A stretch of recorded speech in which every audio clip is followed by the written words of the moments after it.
পাহাড়ে সেই চেনা ভিড়, চেনা কোলাহল থেকে একটু দূরে, যেখানে ঘড়ির কাঁটা থমকে যায় নদীর কলতানে। আজ আমরা চলে এসেছি কালিম্পংয়ের একদম নিরিবিলি একটা অফবিট গ্রামে, যার নাম বেন্দা, যার নাম হয়তো অনেকেই শোনেনি। আর ঠিক এই নদীর কোল ঘেঁষেই আছে আজ আমাদের আস্তানা পারিজাত ইকোহাটস হোমস্টে। আজকের এই যাত্রায় রয়েছে পাহাড়, নদী, গ্রাম্য জীবন আর কিছু অসাধারণ মুহূর্ত। তাই একটু স্কিপ না করে দেখতে থাকুন আজকের এই সম্পূর্ণ এপিসোডটি। চলুন শুরু করা যাক আজকের যাত্রা।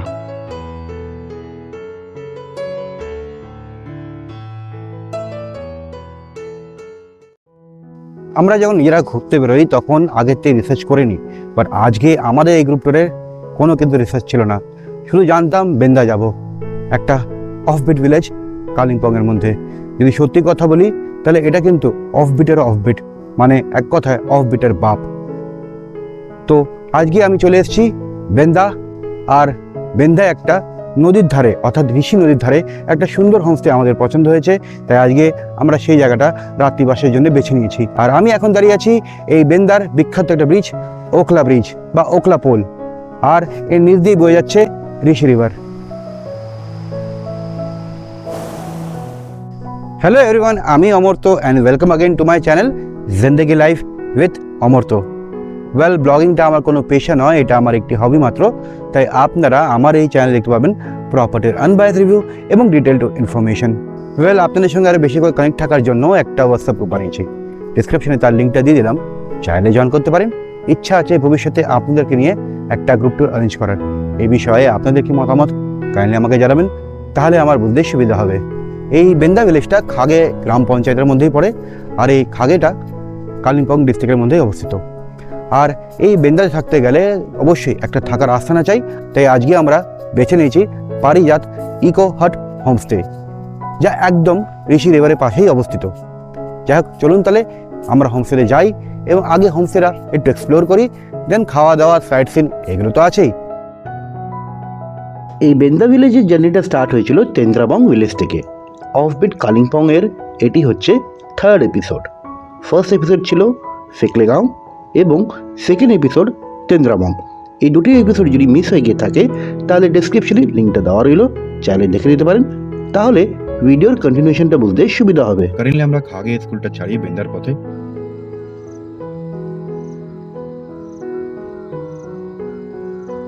জার্নিটা সত্যি tough, specially in car. Bike base করে তো এরকম হয় না, সাধারণত হবে না, আমি জানি, বিকজ আমার সেই অভিজ্ঞতা আছে। আমি এই রাস্তায় আরামসে চালিয়ে নেবো, কিন্তু চার চাকার ক্ষেত্রে হ্যাঁ, যারা এক্সপার্ট, যারা পাহাড়ি ড্রাইভার, তাদের কিন্তু হয়তো ইজি লাগলেও লাগতে পারে। আমরা যারা সমতলে চালাই তাদের কাছে কিন্তু টাফ। তবে এই টাফনেসের মধ্যে দিয়ে যে রাস্তার মাধ্যমে যাবেন, এই যে চারিদিকে যে সিনিক বিউটিটা আছে, সত্যি বলছি সেই সমস্ত ড্রাইভিং করা ক্লান্তি বা কষ্ট ভুলে যাবেন যখন এত সুন্দর একটা বিউটিফুল ভিলেজ আপনি দেখতে পারবেন। চারিদিকে যে সবুজের সমারোহ, মনোমুগ্ধকর একটা পরিবেশ, সেগুলো কিন্তু অপূর্ব। তাই সমস্ত কিছু বাধা কাটিয়ে আসতেই পারেন বেন্দার উদ্দেশ্যে।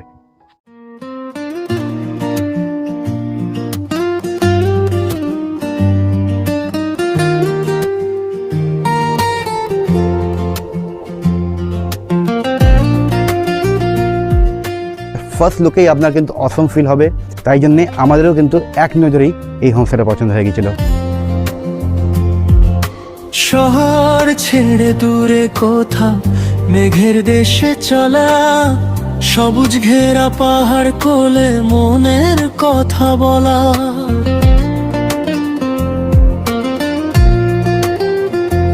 ও চেনা পথের ক্লান্তি ভুলে মন যে হারায় ধীরে, আজ আমাদের আস্তানা ওই ঋষি নদীর তীরে।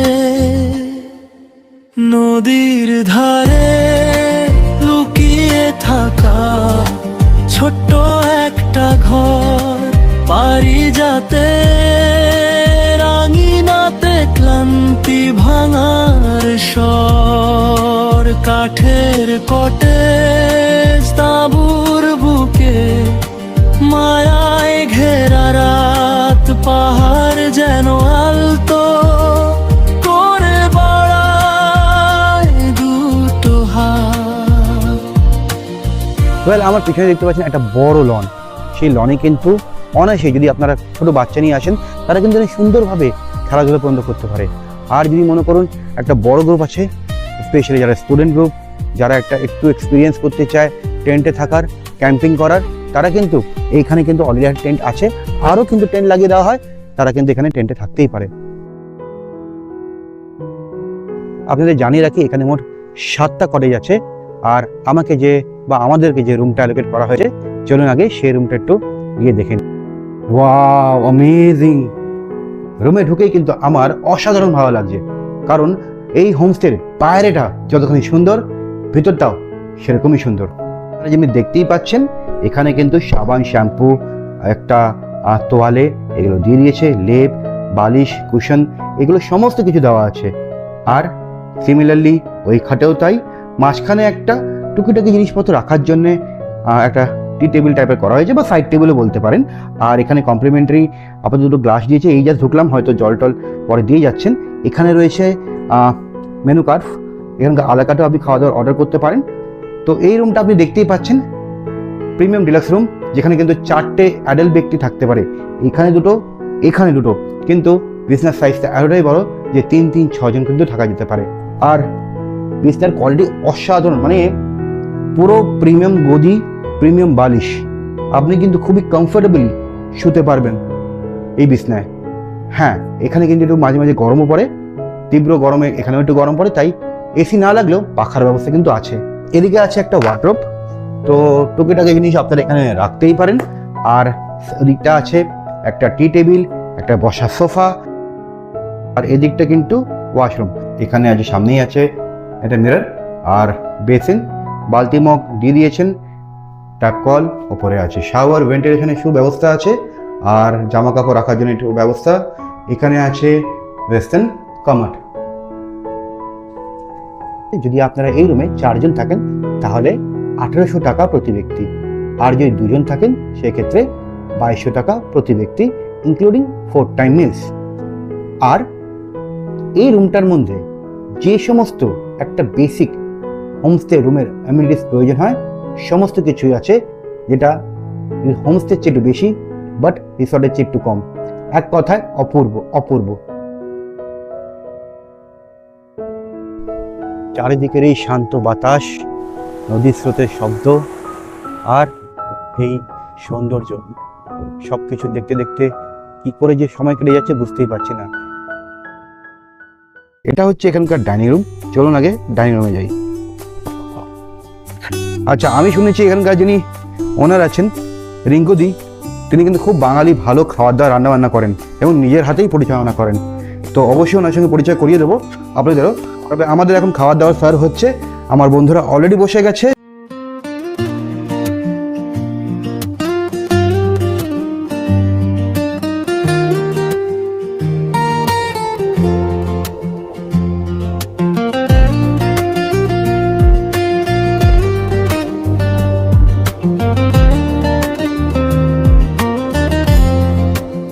পাহাড়ে এলে অনেক সময় কিন্তু আমরা বাঙালি খাবার মিস করি, যেহেতু আমরা অনেক দিন ধরে ট্রাভেল করছি এবং ব্যাক টু ব্যাক নেপালি খাবারই খেয়ে যাচ্ছি, তাই ভাবলাম যে লাস্ট ডেটা যে পাহাড়ে থাকবো সেখানে একটু বাঙালি না খাবো। আর তার জন্যই আমরা বেছে নিয়েছিলাম পারিজাত ইকো হাট, যেখানে কিন্তু এখানকার দিদির সুস্বাদু বাঙালি খাবার আমরা ট্রাই করব। যাক, কী কী মেনুতে দিয়েছে আগে আপনাকে বলে দিই। সাদা ভাত, ঝুড়ি ভাত, স্যালাড, দেন এখানে কিন্তু থোর বাটা, এখানে আছে ভেন্ডি, আলু এবং পোস্ত দিয়ে একটা ভেজ সবজি, এটা কিন্তু আছে আলু ভাজা, পুঁই শাকের, এখানে আছে পুঁই শাক, এখানে আছে ডাল, এখানে আছে পাবদা মাছ, আর সঙ্গে রয়েছে চাটনি। পাহাড়ি নদীর ধারে বসে লাঞ্চে যদি এরকম ঘরের মতন খাঁটি বাঙালি খাবার পাওয়া যায়, তাহলে তো ট্রিপের আনন্দটাই যেন দ্বিগুণ 3 গুণ হয়ে যায়। হ্যাঁ, পারিজাত ইকো হাট হোমস্টে। দুপুরে খাবারে আমাদের জন্য একদম ঘরোয়া বাঙালি থালির ব্যবস্থা। আমি তো এই খাবারটাকে এবং ব্যবস্থাপনাকে 10-এ 10 নম্বর দেব। পাবদা মাছ পাহাড়ে পাওয়া যাওয়া সেটাই মানে অবিশ্বাস্য। আর সেখানে পাবদা মাছ একটা না দুটো, আর অসাধারণ টেস্ট হয়েছে, অসাধারণ। মানে আমি যে সবজি বেশি খাই না, সে 3 ধরনের সবজি পুরো শেষ করে ফেলেছি, মাছও শেষ, দুটো মাছ শেষ। আমরা এত টাকা খরচা করে বিভিন্ন জায়গায় খাই, স্পেশালি বাঙালিয়ানা খাবার, যেমন উত্তরা দিল বর, তারপরে 16 আনা বাঙালিয়ানা, ঠিক আছে, একাধিক এরকম আছে। কিন্তু সত্যি এই অল্প দামের মধ্যে এত সুন্দর বাঙালিয়ানা খাবার পাহাড়ে অন্তত পাওয়া যায় না। যেহেতু এনারা সমতলের বাসিন্দা এবং কর্মসূত্রে এখানে বাসস্থায়ী হয়ে গেছে, তাই জন্যে কিন্তু পাহাড়ে হলেও আপনারা কিন্তু এখানে সম্পূর্ণ অথেন্টিক বাঙালি খাবার পাবেন। কি বলবো, কোনটা বলবো? ফার্স্ট অফ অল বলি, পোস্ত দিয়ে ভেন্ডি অপূর্ব, থোর বাটা নারকেল দিয়ে অ্যামেজিং, মুখে লেগে থাকার মতন। তারপরে পাবদা মাছটা ফ্রেশ, একদম অসম খেতে হয়েছিল। বাকিগুলো নাই বা বললাম, কিন্তু কোনোটা আইটেমই আপনার ভালো না বলার জায়গা নেই।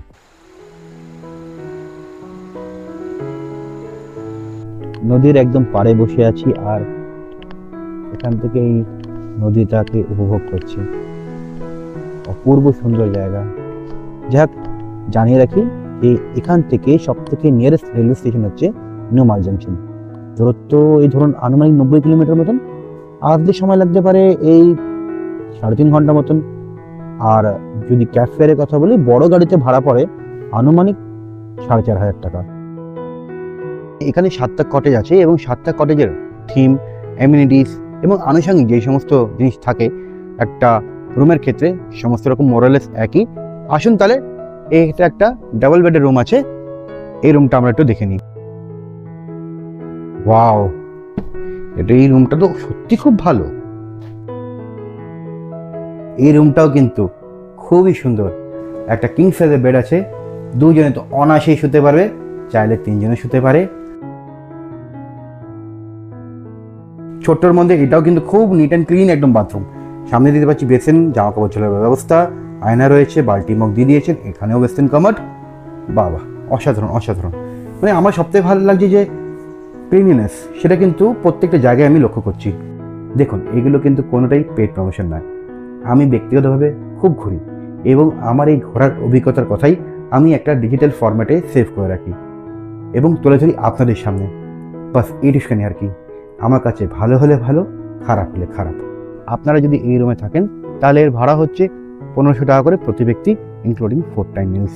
এ বাদ দিয়ে আপনার যদি রুম সংক্রান্ত বা অন্য কোনো সংক্রান্ত কোনো রকম ইনফরমেশন বা কোয়েরি থাকে, ডিসক্রিপশনে আমি বিপ্লবদার নাম্বার দিয়ে দিলাম, ওনার সঙ্গে কথা বলে নেবেন। আশা করি উনি আপনাকে সঠিকভাবে গাইডেন্স দিয়ে দেবেন।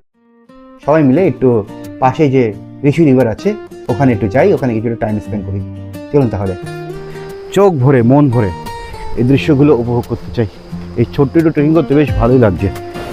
ওই যে বৃষ্টি আসছে ধে,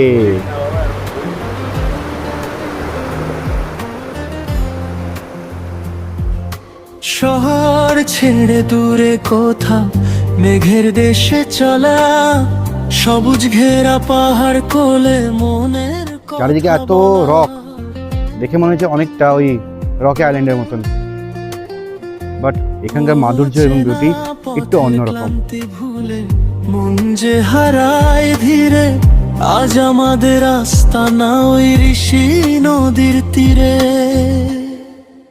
নদীর ধারে লুকিয়ে থাকা ছোট্ট একটা ঘর, পারিজাতে রাঙিনাতে ক্লান্তি ভাঙার স্বর, কাঠের কটেজ তাঁবুর বুকে মায়ায় ঘেরা রাত, পাহাড় যেন আলতো করে বাড়ায় দুটো হাত। আমি এখন আছি ঋষি রিভারের একদম মাঝখানে, আর এই জায়গাটা কি বলবো, কি সুন্দর এবং অপূর্ব জায়গা। এত ভাল লাগছে, কিছু বলার মতন নয়। ওফ, এটা কিন্তু সেই সাঙ্গে ফলসে যে জলটা পড়ছে সেখান থেকে এর উৎপত্তি স্থল, তারপর থেকে এখান থেকে বয়ে বয়ে সামনেই আছে ঋষিখোলা, এবং ঋষিখোলা হয়ে এগিয়ে তিস্তা নদীতে গিয়ে মিশে যাচ্ছে। পাথর ছোঁয়া পাহাড়ি জল বইছে আপন সুখে, ভোরের আলো আলতো ছোঁয়া দে যে পাহাড় মুখে। ঝিরি ঝিরি হাওয়া এসে জড়িয়ে ধরে গায়, বেন্দা গ্রামের শান্ত রূপের জুড়ি মেলা গায়। নদীর ধারে লুকিয়ে থাকা ছোট্ট একটা ঘর, পারিজাতে রাঙিনাতে ক্লান্তি ভাঙার স্বর। কাঠের কটেজ তাঁবুর বুকে মায়ায় ঘেরা রাত, পাহাড় যেন আলতো করে বাড়ায় দুটো হাত। এই ঋষি রিভারের কোলে আমরা সবাই এখন এনজয় করছি। কি যে অপূর্ব লাগছে, কিছু ব্যাখ্যাবিহীন ভাষাবিহীন এই জায়গাটা।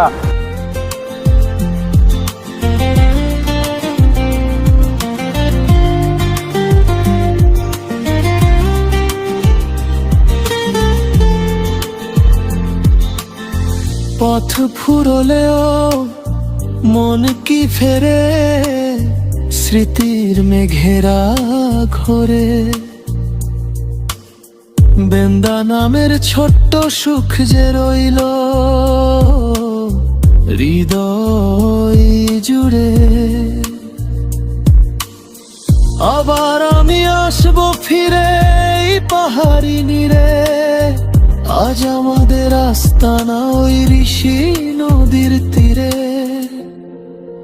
নদীর ধারে লুকিয়ে থাকা ছোট্ট একটা ঘর, পারিজাতে রাঙিনাতে ক্লান্তি ভাঙার স্বর। কাঠের কটেজ তাঁবুর বুকে মায়ায় ঘেরা রাত, পাহাড় যেন আলতো করে বাড়ায় দুটো হাত।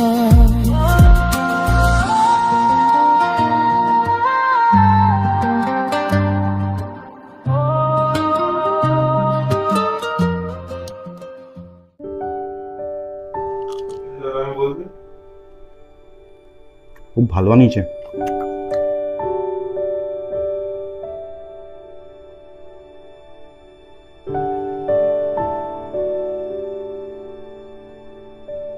ঘুরতে বাজে এখন আনুমানিক 15টা, আর খাওয়ার অলরেডি রেডি। বিকজ এখানকার রুল আছে 8:30 থেকে 9টার মধ্যে ডিনারটা কমপ্লিট করে নিতে হবে। তো এখন দিদি নিজের হাতেই খাওয়া দাওয়া পরিবেশনা করছেন, পেঁয়াজ লঙ্কা দিয়ে। দেন আলু ভাজা, আলু পটলের তরকারি, অবশ্যই রুটি, আর সেই সমস্ত জিনিসকে কমপ্লিমেন্ট করার জন্য চলে এসছে চিকেন। যাক, আমি তাহলে আমার ডিনারটা এনজয় করি। আজকে তাহলে এই মন্দির থাকুক, কালকে তাহলে আবার দেখা হচ্ছে। Till that time, good night. Good morning from Benda. সকাল সকাল উঠে ফ্রেশন আপ হয়ে গেছি। তো ব্রেকফাস্টে আছে রুটি, একদম সাদা আলু চচ্চড়ি। এটা আমাকে ব্যাপক লাগে খেতে, এটা স্পেশাল আমি বলেছিলাম আজকে এটা বানাতে। আর তার সঙ্গে রয়েছে শেষ পাতে মিষ্টি, মানে মিষ্টি বলতে আজকে করেছে বোনে। খাবারের কোয়ালিটি নিয়ে কোনো প্রশ্ন হবে না, খুবই ভালো। প্রপার্টিটা পুরোটাই সিসিটিভি কভারেজের আন্ডারে আছে, ওয়াইফাই আছে। আর আরেকটা ইম্পর্টেন্ট কথা কিন্তু, যে এখানে কিন্তু পেট অ্যালাউ না এই প্রপার্টিতে। হ্যাঁ, আপনারা যদি ড্রাইভার নিয়ে আসেন তাহলে এখানে ড্রাইভার রুমসও আছে। আমার তো মনে হয় যে অবশ্যই আপনারা বিভিন্ন জায়গায় ঘোরেন, এই অফবিটটা একবার ট্রাই করতে পারেন। আমার মনে হয় কিন্তু অনেক কিছু জিনিস একসাথে এক জায়গায় দেখতে পেয়ে যাবেন। দেখতে পাবেন পাহাড়, দেখতে পাবেন নদী, দেখতে পাবেন গভীর অরণ্য, এর সাথে একটু এগিয়ে গেলে কিছু ঝর্ণা, পাহাড়ি ঝর্ণা। আর এত ভালো মানুষগুলোর সঙ্গে পরিচয় হবে। দাদা এবং দিদি সত্যি দুজনেই কিন্তু খুবই ভালো মানুষ। সারাক্ষণ যখন দেখে এসেছি একদম দাদা এবং দিদির মতনই, মানে আমরা ছোটো ভাইয়ের মতনই তাদের কাছ থেকে স্নেহ বা ভালোবাসা পেয়েছি। এবং তার সাথে এত সুন্দর সুন্দর খাওয়া দাওয়া আপনি কিন্তু খেতে পারবেন। এ বাদ দিয়ে জানিয়ে রাখি, এখানে কিন্তু ব্রেকফাস্টে একাধিক অপশন আছে। কিন্তু আমরা যেহেতু আগে ট্রাভেল করব, জার্নি করব, আমি বললাম একদম সিম্পল খাবার বানাতে। তাহলে আজকে না এই পর্বটা এই পর্যন্ত থাকুক, খুব তাড়াতাড়ি আবার দেখা হবে। Till that time goodbye and take care. আর হ্যাঁ, অবশ্যই সবাই ভালো থাকবেন কিন্তু।